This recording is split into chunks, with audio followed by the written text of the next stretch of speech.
I love a good underdog story, like Rocky Balboa getting a shot at the heavyweight title despite being an unknown boxer, working his way to the top, or even, dare I say, Kung Fu Panda. Po doesn't know his true destiny or potential, but he goes on a journey to find his way and becomes the best master of Kung Fu in the end. But what am I getting at exactly? Now, there's a civilization that I think falls under this category of underdog. Let me show you what I'm talking about. Picture a broad, highland valley encircled by snow-tipped volcanoes, its floor a glittering patchwork of lakes reflecting the sky. In the early 1300s, this basin of Mexico was dotted with small towns and abandoned canals, relics of earlier civilizations. Into this watery landscape marched a band of late-arriving wanderers who called themselves the Mexica. Dismissed as uncouth by their more established neighbors, they eked out a living as mercenaries and fishers on a tiny swampy island.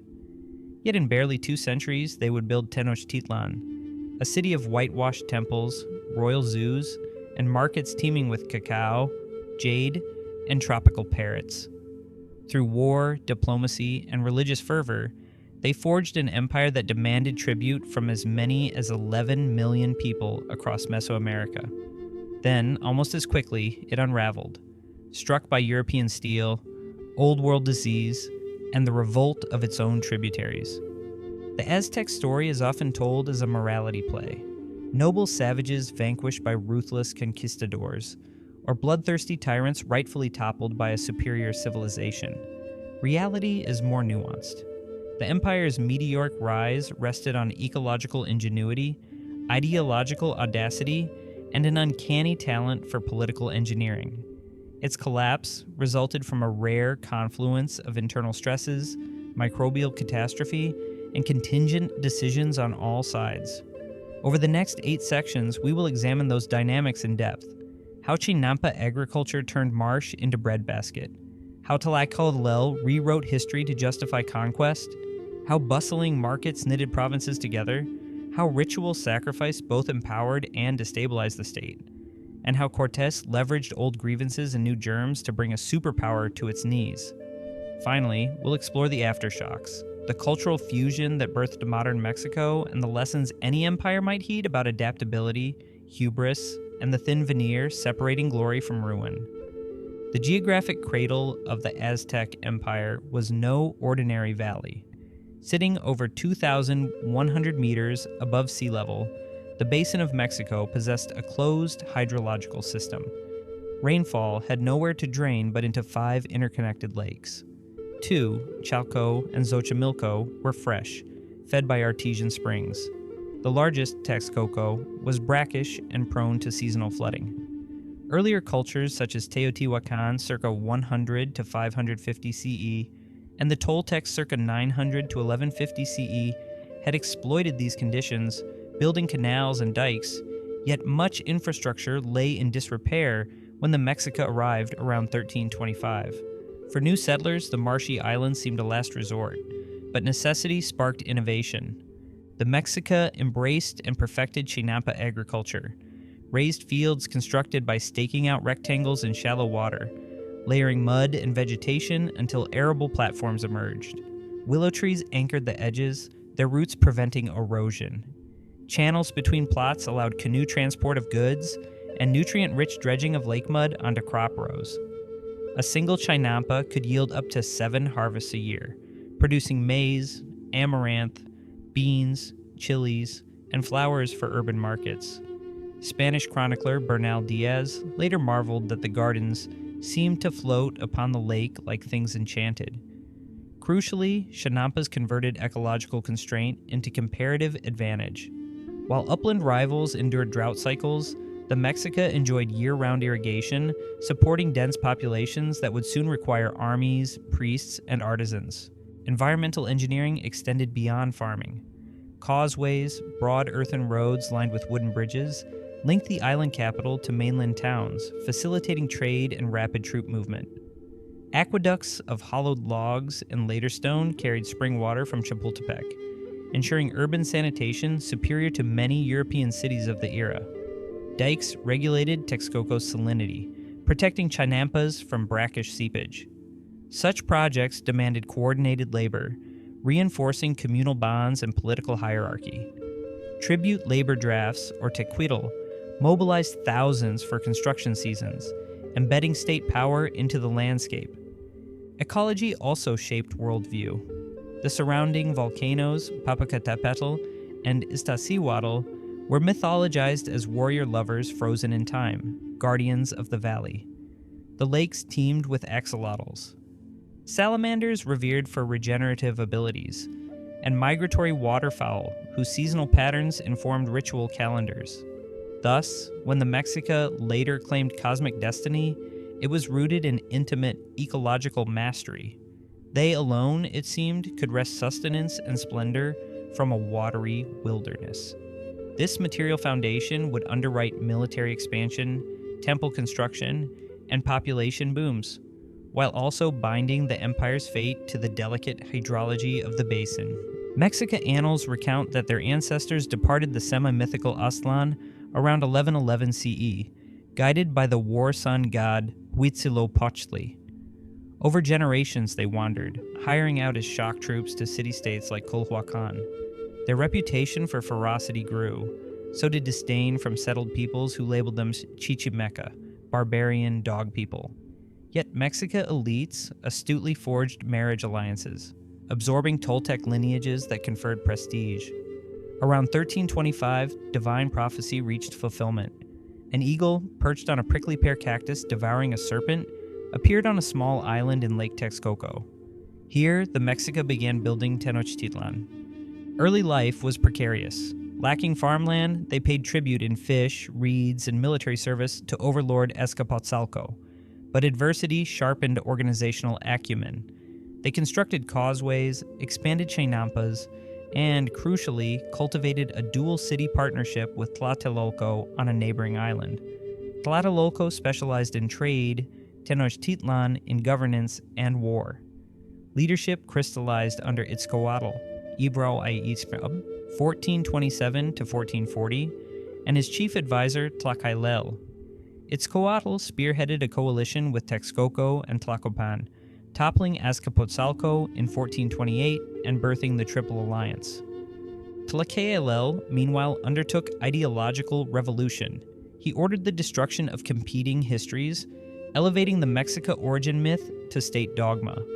The Mexica were now the chosen people, destined to sustain the cosmos through conquest and sacrifice. Tlacaelel also reformed social ranks. Commoners who captured 4 prisoners could ascend to Yaoquisque warrior status, blurring class lines and incentivizing martial valor. Through strategic marriages, he linked the royal house with noble families in conquered cities, embedding Mexica hegemony in regional politics. Urbanistically, Tenochtitlan blossomed. The Templo Mayor rose at its center, aligned with the equinox sun. Districts, Calpulli, specialized in crafts, obsidian napping, featherwork, pottery, each owing military levies and tribute. By 1500, estimated populations surpassed 200,000, rivaling Paris or Constantinople. Canals functioned as streets. Canoe traffic delivered produce from chinampas directly to household docks. Public hygiene impressed Spaniards. Daily sweeping crews, waste collection barges, and mandatory bathhouses. A sprawling marketplace in Tlatelolco hosted up to 40,000 traders on feast days, regulated by magistrates and tax collectors. Money took the form of cacao beans and cotton cloaks. Bartering coexisted with standardized tribute tallies, inscribed on pictorial codices. In less than 2 centuries, the Mexica had ascended from despised migrants to rulers of a thriving urban hub, the beating heart of an empire poised for explosive expansion. The Triple Alliance functioned less as a unitary state than as a revenue-sharing consortium. Conquered provinces paid tribute in periodic installments: maize, beans, textiles, precious stones, recorded by Aztec tax assessors called Calpixqui. 2/5 went to Tenochtitlan, 2/5 to Texcoco, 1/5 to Tlacopan. This formula incentivized cooperation while recognizing Tenochtitlan's primacy. Yet raw extraction alone could not secure loyalty. Ideological glue was vital. Tlacaelel institutionalized an imperial cult centered on Huitzilopochtli's insatiable need for tonali, sun energy, fed by human hearts. Conquest thus became cosmic duty. Provinces complied not merely out of fear, but under the belief that their tribute fueled the universe. Administrative integration followed conquest protocols. Local rulers, Tlatoani, were often left in place if they swore fealty, delivered tribute, and supplied troops. In resistant areas, puppet governors from noble Mexica lineages were installed. Imperial inspectors conducted surprise audits. Failure meant punitive raids. Tribute provinces were grouped into tributary districts overseen by high nobles called Tecutli, who reported directly to the Huey Tlatoani, Great Speaker, in Tenochtitlan. Annual tribute tallies circulated at court festivals, where the emperor publicly redistributed luxury items to loyal allies, reinforcing patron-client networks. Military organization mirrored administration. Armies mobilized via Cali networks. Each Calpulli fielded units led by veteran captains. Warriors advanced through a rank system: novice, eagle, or jaguar knight. And finally, automatal and shorn ones. Elite orders sworn never to retreat. Success in battle translated into social mobility. Capturing prisoners meant land grants, titles, and rights to wear feathered cloaks. This meritocratic veneer co-opted ambitious commoners, bolstering imperial manpower. Religion and statecraft merged in public spectacle. Every 52 years, the new fire ceremony extinguished all hearths. Priests then lit a sacred flame on the Hill of the Star, symbolizing cosmic renewal. Provinces were compelled to send delegates, reinforcing unity.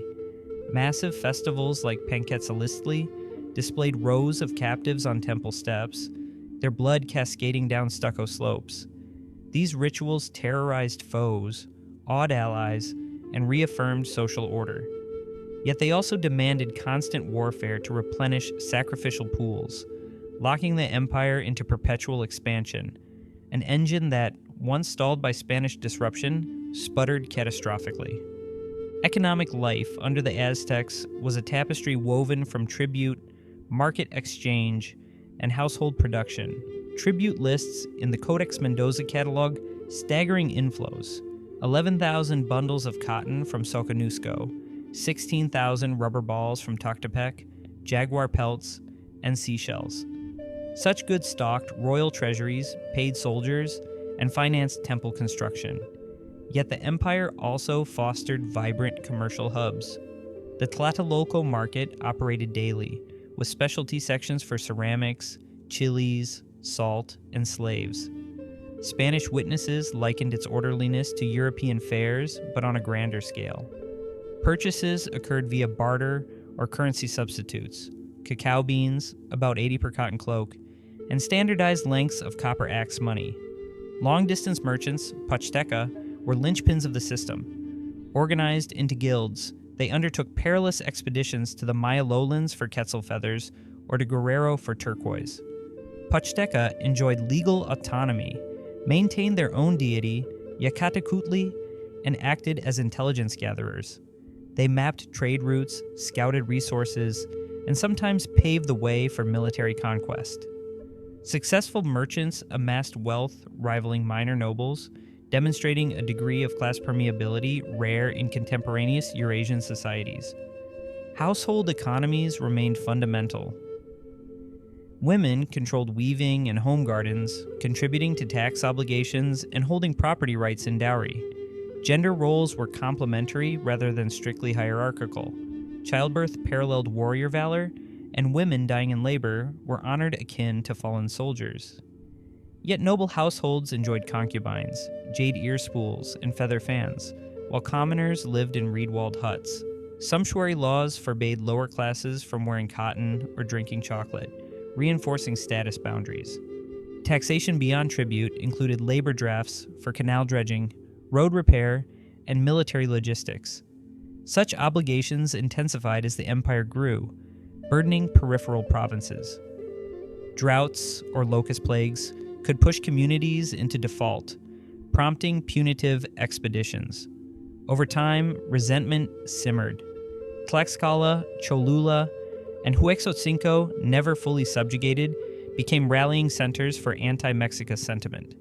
Thus, while the political economy generated unprecedented urban wealth, its inequities sowed the seeds of future alliances against Tenochtitlan when foreign invaders offered an alternative. For the Aztecs, the universe was perpetually on the brink of collapse. 5 previous suns had perished, and only ceaseless offerings of blood could sustain the current era. Sacrifice was not mere cruelty. It was cosmic insurance. The Templo Mayer's twin shrines symbolized dual cosmic forces, Huitzilopochtli, war and sun, and Tlaloc, rain and fertility. During the Tlacaxi-Pehualistli festival, captives were flayed, their skins worn by priests who impersonated the god Saip-Totec, enacting agricultural renewal. The Huey Teocalli altar stones stained black with coagulated blood reminded citizens of their collective duty. Ritual served political ends. Displaying thousands of skulls on Zompantli racks demonstrated imperial reach. Provincial elites were compelled to attend ceremonies, acknowledging Mexica supremacy. Sacrifice also functioned as social elevator. Warriors who supplied captives gained prestige. Families of victims earned the bittersweet honor of aiding cosmic balance.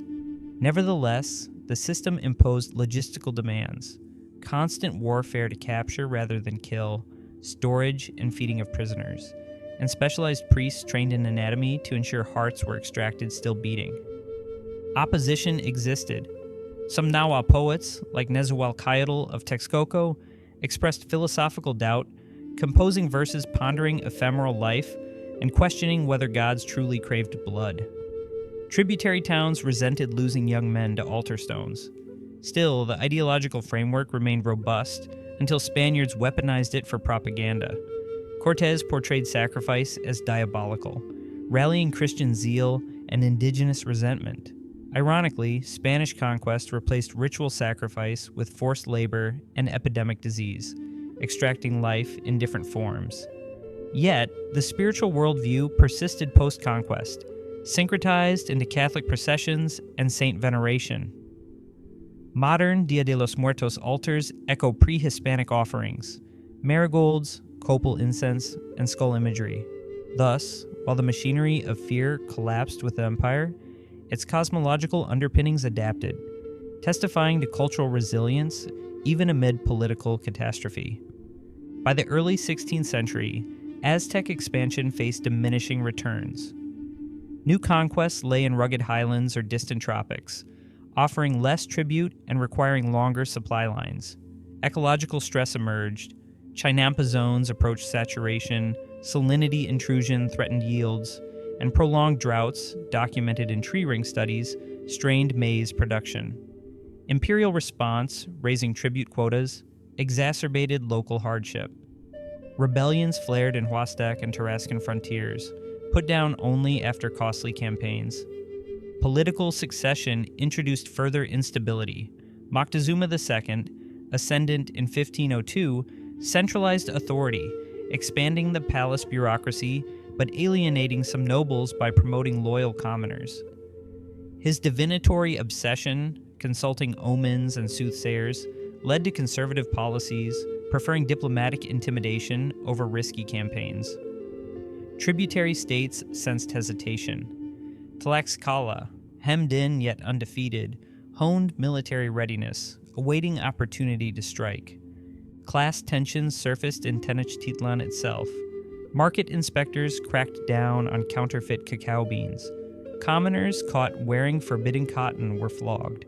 Meanwhile, nobles staged elaborate feasts, consuming chocolate spiced with vanilla, luxuries absent in rural diets. Epidemic Cocolistli, possibly hemorrhagic fever, swept the valley in 1515, killing thousands, especially among malnourished peasants. Religious authorities interpreted calamities as portents. Chroniclers recorded flaming comets and lakes rising to flood causeways. Anxiety permeated society, setting the stage for drastic reinterpretations when bearded foreigners arrived with thundersticks and unknown gods. When Hernán Cortés landed on Veracruz shores in 1519, he commanded fewer than 600 Spaniards, insufficient to topple an empire outright. His genius lay in forging alliances. Totonac chiefs, burdened by tribute and sacrificial levies, welcomed him, offering porters and intelligence. Cortes marched inland, skirmishing with Tlaxcalans before persuading their council that joint resistance against Tenochtitlan served mutual interests. La Malinche, fluent in Nahuatl and Maya, bridged linguistic gaps, enabling nuanced diplomacy. Cortes's strategy exploited Aztec perceptions. Spaniards were at first mistaken for divine envoys. Moctezuma dispatched emissaries bearing gold and jade, hoping to bind them as distant vassals. Instead, the gifts whetted Spanish greed. Upon entering Tenochtitlan in November 1519, Cortes seized Moctezuma as hostage, leveraging imperial authority to extract gold. Tensions exploded during the Tenochtitlan massacre, when Spaniards slaughtered unarmed celebrants. The city revolted. Spaniards fled in the Noche Triste, losing hundreds. Yet smallpox, introduced by a sick African slave, swept through the basin in 1520, killing Moctezuma's successor Cuitlahuac and up to half the city's inhabitants. Cortes regrouped in Tlaxcala, built brigantines to dominate the lake, and returned with 75,000 indigenous allies. The siege of 1521 combined naval blockade, causeway assaults, and psychological warfare, displaying captured nobles to erode morale. Cuauhtémoc resisted fiercely, but famine, disease, and daily assaults shattered defenses. On August 13, 1521, Tenochtitlan fell. Spaniards razed temples, dredged canals, and erected Mexico City on the ruins. Conquest was thus multilateral. European arms and disease, yes, but also indigenous grievances and strategic miscalculations by Aztec leadership. Had Moctezuma annihilated Cortes upon first encounter, Spanish advance might have stalled. Had smallpox arrived years later, Aztec counter-alliances could have formed. Collapse was not foreordained. It hinged on contingent choices and microbial luck. Post-conquest, Spaniards repurposed Tenochtitlan's logistical genius. They retained causeways, rebuilt aqueducts, and reopened markets under new taxation. Indigenous nobles were baptized, becoming caciques responsible for labor drafts known as encomiendas. Silver discovered in Zacatecas flowed through Mexico City, financing Spain's European wars. Yet demographic catastrophe persisted. By 1600, central Mexico's indigenous population had plunged from perhaps 15 million to under 2 million, decimated by smallpox, measles, and forced labor. Cultural syncretism emerged. Nahuatl scribes compiled the Florentine Codex, preserving pre-Hispanic lore in Latin alphabet. Featherworkers crafted Christian vestments. Sculptors chiseled Virgin Mary statues with Quetzalcoatl-like serpents beneath. Spanish priests built churches atop temple foundations, yet allowed seasonal festivals, blending saints with rain gods. Linguistically, Nahuatl words, tomato, chocolate, coyote, entered global vocabularies, testifying to enduring influence. Environmental engineering shifted. Spanish authorities drained lakes to prevent flooding, unintentionally collapsing the Chinampa system. Agricultural focus moved to haciendas producing wheat and livestock. The ecological pivot altered diets, labor patterns, and even disease vectors, further distancing the Colonial Valley from its Aztec antecedent. Politically, former alliance partners like Tlaxcala gained privileges, tax exemptions, right to ride horses, but soon chafed under Spanish rule, participating in revolts such as the Mixtan War. The lesson was stark. Liberation from one empire often heralded subjugation by another. Still, Nahuatl communities adapted, leveraging Spanish courts to defend land titles, embedding themselves in colonial administration. Thus, the fall of the Aztec Empire birthed a hybrid society, neither wholly European nor indigenous, whose legacies shape modern Mexico. The Aztec Empire's rise and collapse unfold like a compressed epic. Ecological ingenuity sparks urban marvel. Ideological fervor fuels conquest. Tribute and terror will diverse peoples into uneasy unity, and a cascade of unforeseen forces, disease, foreign steel, internal dissent, tears it apart. Yet its story does not end in rubble. The twin-headed eagle and cactus still adorn Mexico's flag, a direct echo of the founding vision. Nahuatl persists in everyday speech. Chinampa agriculture endures in Xochimilco's canals, and modern festivals echo ancient rites beneath Catholic veneers. For students of power, the Aztecs offer enduring insights. Empires can ascend with breathtaking speed when ecological adaptation, martial incentive, and spiritual narrative align.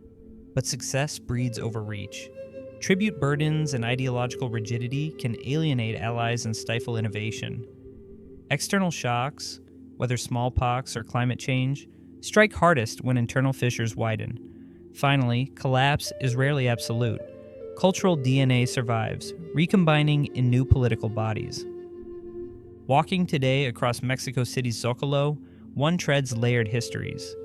Beneath the Colonial Cathedral lie temple stones. Beneath them, the muddy island where an eagle once devoured a serpent. The echoes remind us that greatness and fragility are two sides of the same obsidian blade, and that the rise and fall of empires are chapters in a larger, ongoing human saga of adaptation, ambition, and resilience.